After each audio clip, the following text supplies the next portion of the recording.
D మరియు F black మూలకాలు సమన్వయ సమ్మేళనాలు. టాపిక్ సమన్వయ సమ్మేళనాల్లో బంధ విధానము విబిటి.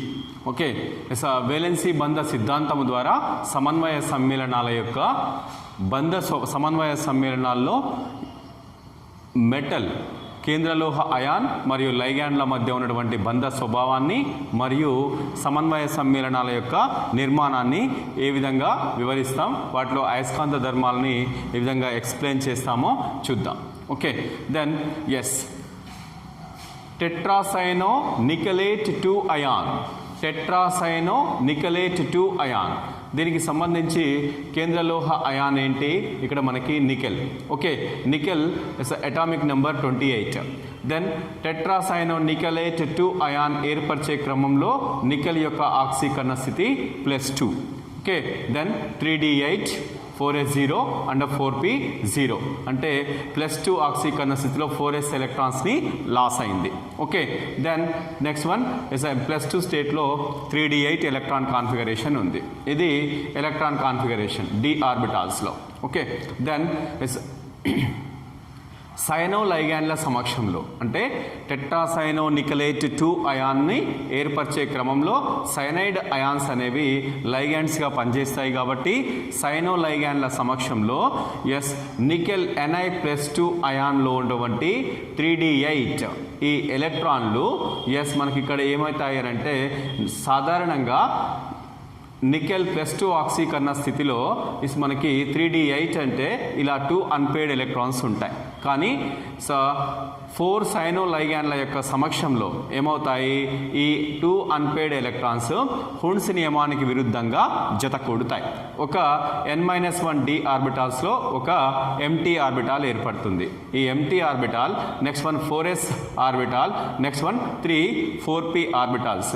అంటే టెట్రాసైనో నికెలేట్ 2లో ఎస్ మనకి నికెల్ యొక్క సమన్వయ సంఖ్య ఎంత? 4. కాబట్టి 4 ఖాళీ పరమాణు ఆర్బిటాలని సమకూర్చాలి.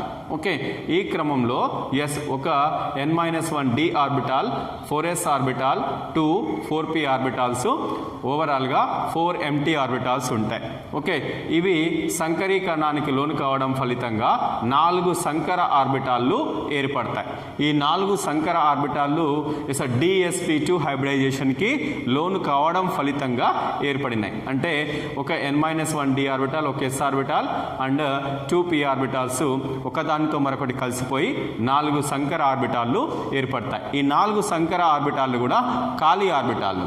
ఓకే, ఈ ఖాళీ పరమాణు ఆర్బిటాళ్ళు 4 సైనోలైగాండ్ల యొక్క ఎస్ ఎలక్ట్రాన్ జంటలను కలిగినటువంటి ఆర్బిటాల్స్తో అతిపాతము చెందడం ఫలితంగా టెట్రాసైనో నికెలేట్ 2 అయాన్ ఏర్పడుతుంది. ఓకే, దెన్ dsp2 హైబ్రిడైజేషన్ ఫలితంగా ఈ సమన్వయ సమ్మేళనము స్క్వేర్ ప్లేనార్ సమతల చదరము నిర్మాణాన్ని జామెట్రీని కలిగి ఉంది. నెక్స్ట్ వన్ దీనిలో కేంద్రలోహ అయాన్ యొక్క n-1 d ఆర్బిటాల్లు పాల్గొన్నాయి కాబట్టి సంకరీకరణంలో దీన్ని ఇన్నర్ d ఆర్బిటాల్ కాంప్లెక్స్ అని. నెక్స్ట్ వన్ n-1 d ఆర్బిటాల్ని పరిశీలించినప్పుడు అన్నీ కూడా ఎలక్ట్రాన్ చేత జత కూడబడి ఉన్నాయి కాబట్టి ఎలాంటి ఒంటరి ఎలక్ట్రాన్లు లేవు కాబట్టి ఇది డయామాగ్నెటిక్ నేచర్ని కలిగి ఉంది. ఓకే, ఇది టెట్రాసైనో నికెలేట్ 2. ఇది ఎస్ మనకి నికెల్ యొక్క సమన్వయ సంఖ్య 4. నెక్స్ట్ వన్ టెట్రాక్లోరో నికెలేట్ 2, దాంట్లో కూడా నికెల్ యొక్క సమన్వయ సంఖ్య 4. కాకపోతే టెట్రాక్లోరో నికెలేట్ 2లో sp3 హైబ్రిడైజేషన్ని చూస్తాం. నెక్స్ట్ వన్ ఇక్కడ ఏంటి అని అంటే dsp2 హైబ్రిడైజేషన్ చూస్తాం. sp3 హైబ్రిడైజేషన్ ఫలితంగా టెట్రాహెడ్రల్ జామెట్రీ వచ్చింది టెట్రాక్లోరో నికెలేట్ 2 అయాన్కి.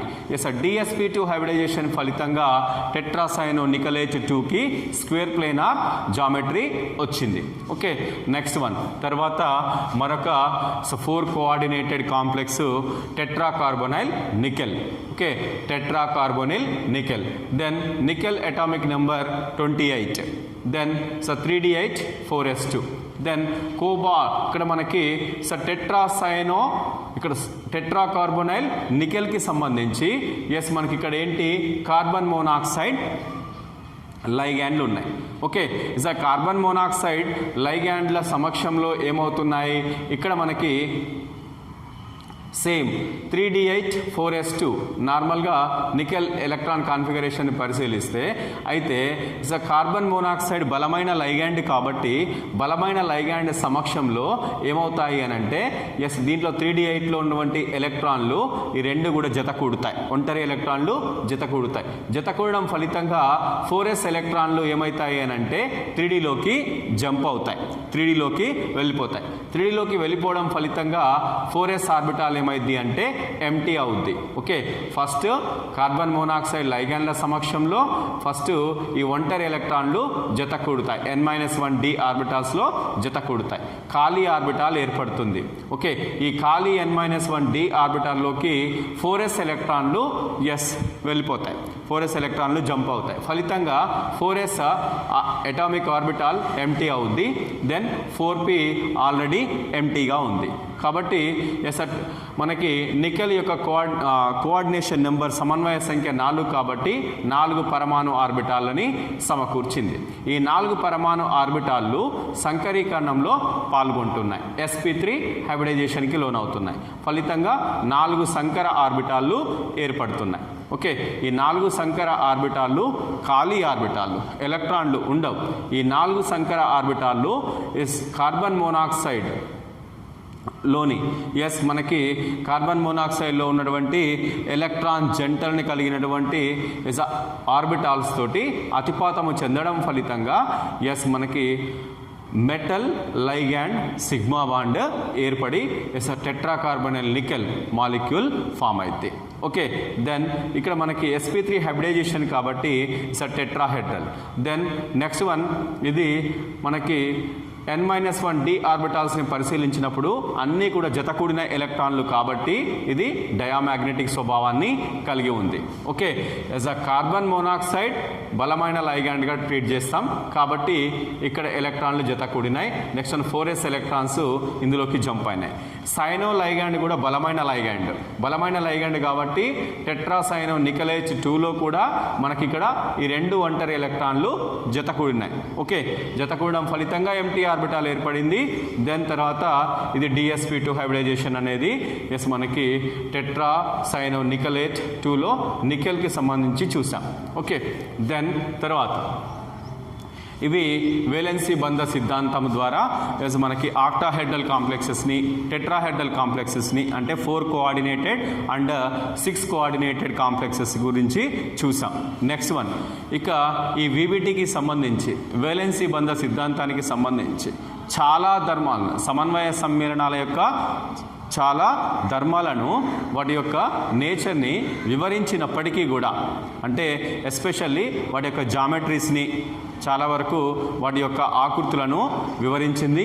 నెక్స్ట్ వన్, అయస్కాంత ధర్మాలని కూడా వివరించగలిగినప్పటికీ కూడా ఈ సిద్ధాంతము కొన్ని ధర్మాలని వివరించలేకపోయింది, కొన్నింటిని అస్పష్టంగా వివరించింది. ఏంటో అవి చూద్దాం. ఓకే, వేలెన్సీ బంధ సిద్ధాంతము అవధులు. బేసిక్గా ఈ సిద్ధాంతము సమన్వయ సమ్మేళనాల యొక్క రంగు ధర్మాలను వివరించలేదు, ఇది మాత్రం స్పష్టం. అంటే సాధారణంగా సమన్వయ సమ్మేళనాలు అనేవి రంగులను ప్రదర్శిస్తాయి, రంగులను కలిగి ఉంటాయి. కానీ ఈ సమన్వయ సమ్మేళనాలు ఎందుకు రంగులని కలిగి ఉంటాయో ఈ సిద్ధాంతము వివరించలేదు. నెక్స్ట్ వన్, ఇంకొకటి సమన్వయ సమ్మేళనాల అయస్కాంత ధర్మాలను, మ్యాగ్నెటిక్ ప్రాపర్టీస్ని పరిమాణాత్మకంగా క్వాంటిటేటివ్గా వివరించలేదు.